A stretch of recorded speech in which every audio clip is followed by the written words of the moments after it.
Okay, getting the agents in. I mean, we're amongst friends here. Do we really need agents?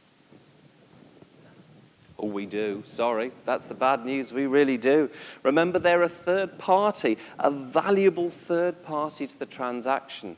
They're the ones that can sometimes put a buyer that's not quite sure about the house, but to you, they're going to say, oh, yeah, I love it. Yes, great. It's a lovely house. Thanks very much for showing me around. Bye-bye. Off they go. They don't like it.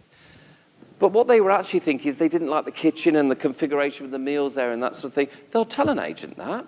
And the agent can think, well, actually, maybe offer some suggestions and work with them to try and see alternatives that they won't discuss and they won't allow time in the house to think about. Because there's always that awkwardness between any time that, and if you're ever at home when an inspection's done on your home, A, you shouldn't be, and B, your agent shouldn't let you.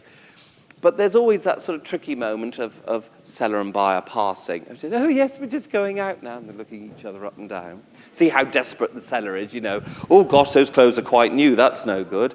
So it is very, very important. An agent is a vital part of the process. And also another tip, I will warn you, that sometimes if you don't choose an agent and an astute buyer knows you're saving on fees, they'll just knock it off their offer. And you've won nothing then. What you've got to do is interview them and learn to work together and manage the process. It's an overall thing. It's not just about choosing the one agent. I always strongly, strongly suggest that even if you've been recommended one, you still get another 2 or 3 in to get a variety of opinions on the home and ask them what they're going to do about your home, what they see the pros and cons. As you know, most homes do have some negatives. See if the agent will actually spot them and how they would handle. You know, if the property's on a main road, or there's a train line at the back, or it's got no internal laundry, or there's some sort of particular feature that could be a negative, ask the agent how they're going to address that. See if they even notice it, because if they don't, there's a real worry. Okay? And you've got to be able to work together. And I mean, we did a show a couple of years ago in Canberra, and it was great because it was a 3-bedroom, 2-bathroom property, and the agent had been marketing it as a 3-bedroom, 1-bathroom. And we all know, I know that sounds very little difference, but there's a big difference between the conception of a 3-bed, 2-bath, 3-bed, 1-bath. And I went to the master bedroom, and there I saw the ensuite, and I said, well, what's going on here? It's got 2 bathrooms, hasn't it?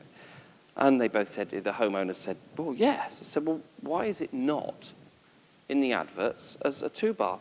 And the wife had no clue. She said, oh, I haven't looked. And the husband said, oh, yeah, I noticed. Oh, right, and what did you do? Oh, I haven't done anything about it. Okay. So then I had a big scar on my head from banging it against a brick wall. And so you've got to manage the process and you've got to be involved. And then, you know, you've got to choose the right one. I mean, clearly, she doesn't look happy with him, does she? She really doesn't. I had to use this photograph because I just love her. She's very attractive.